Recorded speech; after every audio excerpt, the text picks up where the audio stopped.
Today, we're jumping into the absolutely dramatic final days of the Ming Dynasty. For almost 300 years, these guys were a global superpower. I mean, they built the Forbidden City, they finished the Great Wall. So how on earth did it all fall apart? Let's get into it. Think about that. 276 years. For that long, the Ming Dynasty seemed, well, invincible. It wasn't just an empire, it was the bedrock of civilization for millions of people, something that felt permanent, stable, like it would be there forever. And that's the big question we're tackling, isn't it? How does a power that lasts for centuries suddenly just vanish in a matter of hours? Well, it wasn't one single thing. It was a perfect storm of crises that all smashed together at the exact same time. To really understand the collapse, we've got to look inside first. See, long before that final storm ever hit, the foundations of the empire were already rotting from within. Okay, so this is like a textbook recipe for how to ruin a country. Decades before the end, you had emperors who basically went on strike. I'm talking about refusing to hold court meetings for years on end. This created a huge power vacuum, which led to this vicious infighting between different factions at court. And with nobody really minding the store, corruption just ran wild, and the state treasury was bled completely dry. So the key takeaway here is that the empire was basically hollowed out from the inside, long before the final blow landed. And this wasn't some state secret either. People knew it. This quote from a scholar back then just perfectly captures that sense of complete despair. I mean, when the very people you're supposed to rely on to run the country are only in it for themselves, all trust in the system just evaporates. But the problems weren't just political. While the empire was decaying from the inside, the entire world was changing around it.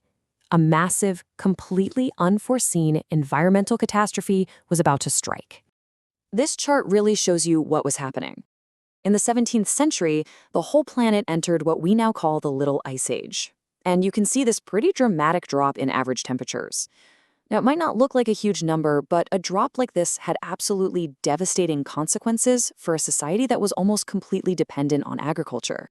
And here's what that temperature drop actually meant for people on the ground. The unpredictable weather led to crop failures, which led to famine.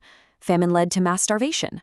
And when people are starving and their government is too corrupt and too broke to help, you get social chaos. Millions of desperate peasants started to form these huge rebel armies. You could say that the climate crisis lit the fuse of revolution. So, let's just take stock. You have a government in decay and a population in revolt. As if that wasn't bad enough, the Ming now faced a third crisis. Two massive military threats from two different directions at the exact same time. From inside the empire, you had this former postal worker named Li Ziqing. He'd managed to unite all the different peasant rebel groups into a single, massive, organized army. And they had one goal: march on the capital, Beijing, and overthrow the dynasty. Meanwhile, at the exact same time, just beyond the Great Wall, a new power was rising. The Manchu Federation, a disciplined and incredibly effective military force, was getting stronger, watching all the chaos in China and just patiently waiting for the perfect moment to invade. This slide lays out the impossible dilemma for the last Ming emperor. He was facing two totally different but equally fatal threats. Think about it. If he sends his main army to go fight the rebels inside the empire, the Manchus will just pour over the Great Wall. But if he keeps his best troops stationed at the wall to defend against the Manchus, the rebel army can march straight into the capital completely unopposed. It was a strategic checkmate. There was no winning move. So, with the government paralyzed, the climate in chaos, and armies closing in from two sides, the stage was set for the final, shocking act of the Ming Dynasty. And it happened with breathtaking speed. On April 23rd, Li Ziqing's rebel army breached the outer walls of Beijing. Just a day later, some treacherous court eunuchs literally opened the gates to the inner city. By dawn on April 25th, the last Ming emperor, realizing it was all over, took his own life on a hill overlooking the Forbidden City. 276 years of rule gone in a flash. The rebels had won. Li Ziqing had overthrown one of history's great dynasties. The emperor was dead. The throne was his for the taking. But this is where the story takes its final, unbelievable, ironic twist. The rebellion might have been over, but the war for China, that was just getting started. So the remaining Ming generals still guarding the Great Wall, he made a desperate choice. He decided to ally with the Manchus, the external enemy, to defeat the peasant rebels. So he opened the gates of the Great Wall and invited the entire Manchu army inside. Their combined forces easily crushed the rebels, but the Manchus had no intention of leaving.